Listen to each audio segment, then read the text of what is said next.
ऊर्ध्व तिर्याभ्याम सूत्र और ऊर्ध्व तिर्यक सूत्र 4 डिवीजन। एक क्वेश्चन देखते हैं सिंपल सा।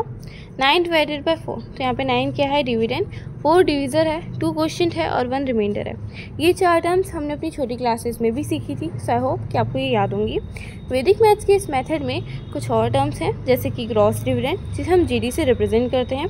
ये कुछ भी नहीं है, इस मेथड में जो हमें डिविडेंड मिलेगा वो ये जीडी होगा, यानी कि ग्रॉस डिविडेंड। सेकेंड टर्म है नेट डिविडेंड, जिसे हम एनडी से रिप्रेजेंट करेंगे। सो इसका एक फॉर्मूला होता है, वो क्या होता है, जीडी यानी कि gross dividend minus flag digits into last digits of quotient. Flag digits हम आगे डिस्कस करेंगे, और क्वोशिएंट आप जानते हैं तो उसकी लास्ट डिजिट, उसमें ये फ्लैग डिजिट मल्टीप्लाई होगा। अब इस वीडियो में हम 3 डिजिट्स डिविज़र से उसको डिवाइड करेंगे डिविडेंड को। तो अगर आपको ए बी सी इस फॉर्म में मिला है डिविज़र, तो हम इसे कैसे लिख सकते हैं, इस वे में। ए नीचे लिख दिया और B C as a power हमने लिख दिया।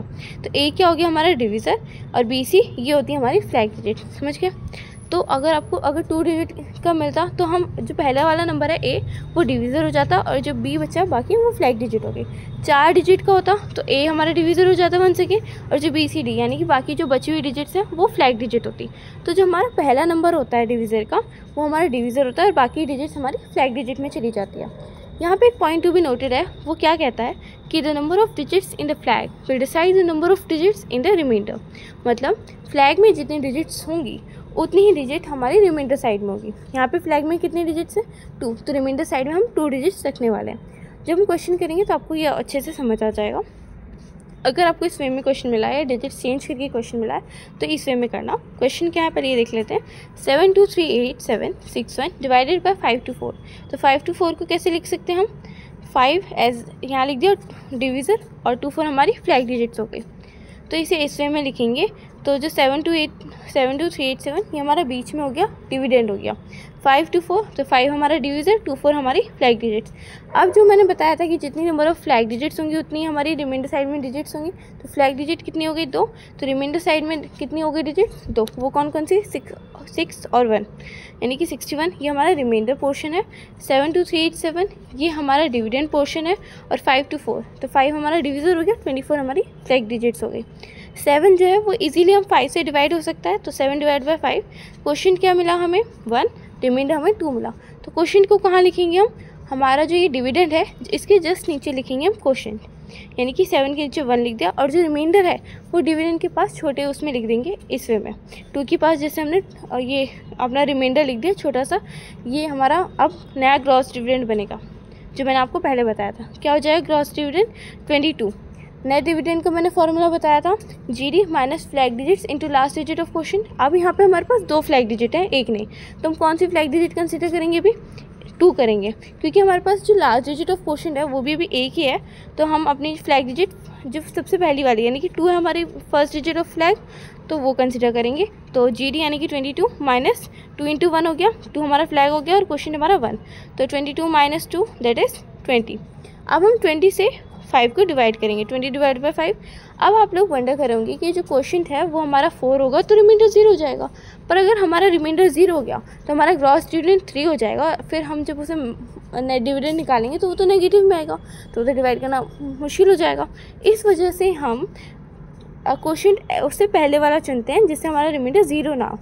कुछ भी हो जाए, लेकिन आपको अपना ये नेट डिविडेंड निकालते वक्त रिमाइंडर, मतलब जब हम नेट डिविडेंड को डिवाइड करते हैं उससे, तो रिमाइंडर 0 नहीं होना चाहिए। तो मतलब हम क्वोशिएंट अपना कम कर देंगे।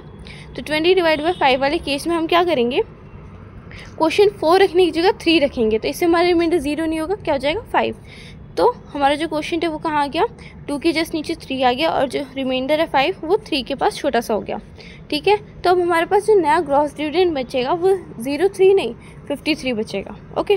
अब नेट डिविडेंड क्या मिला हमें, GD minus last digit of flag into flag digits into last digit of quotient. अब क्योंकि हमारे पास फ्लैग डिजिट 2 थी, पहले एक ही हमारे पास क्वोशिएंट था, इस वजह से हमें एक ही डालना पड़ रहा था, हम 2 नहीं डाल सकते थे। पर अब क्योंकि हमारे पास 2 क्वोशिएंट में डिजिट आ गई हैं और फ्लैग डिजिट भी 2 हैं, तो अब हम 2 लेंगे।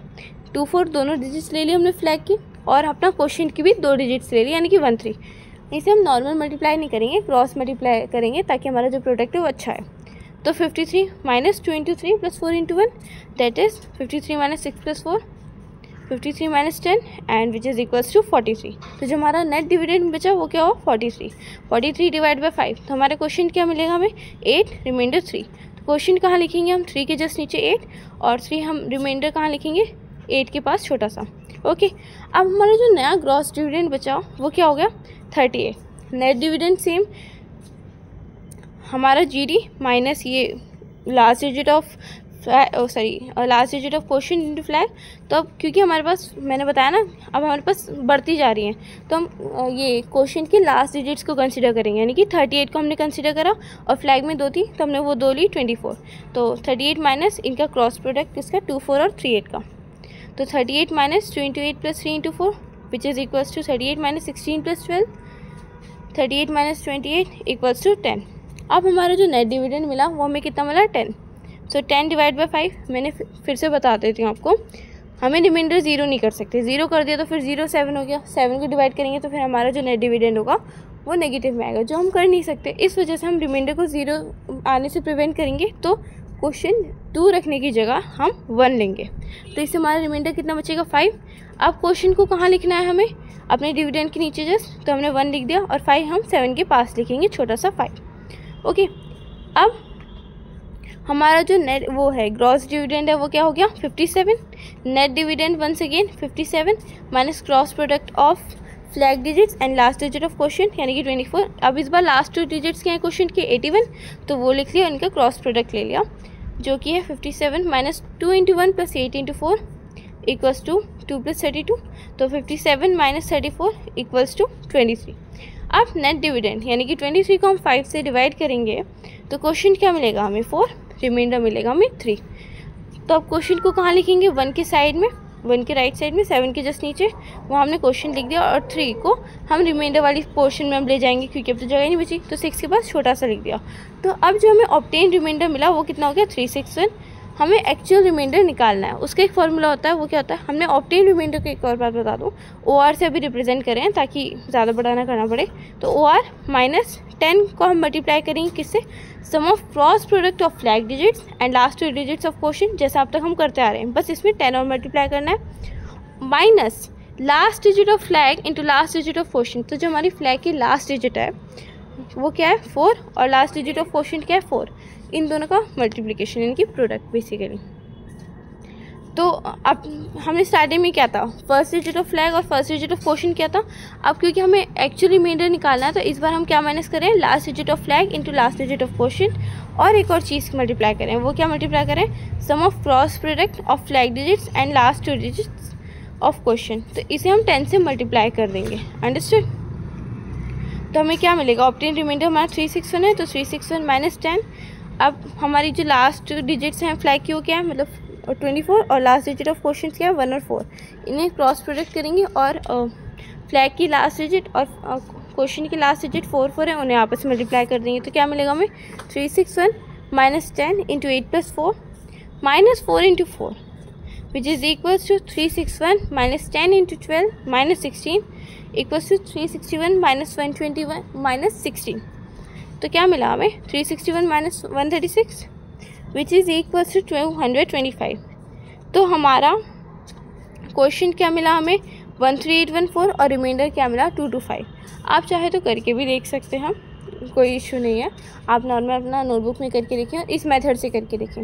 ये मेथड बहुत इजी है, अगर आपको और प्रैक्टिस करोगे तो आपको ये बिल्कुल अच्छे से समझ आ जाएगा। खासकर ये JEE नीट वगैरह ये जो करते हैं कॉम्पिटिटिव एग्ज़ाम्स वगैरह रहते हैं, वहाँ पे ये जब क्वेश्चंस आते हैं इस तरह के, तो ये इजी कैलकुलेशन में आता है, इफेक्टिव कैलकुलेशन में होता है। और अगर आप ये अच्छे से कर लेना तो आप नॉर्मल डिवीजन करके देखना और इस मेथड से डिवीजन करके देखना किस में ज़्यादा टाइम लग रहा है और किस में कम टाइम लग रहा है। आप खुद नोटिस करोगे लेस एरर और मोर इफेक्टिव मेथड ये वैदिक मैथ्स का ही मेथड लगेगा। ओके, प्रैक्टिस करो ताकि आपको अच्छे से समझ आ जाए। Thank you everyone.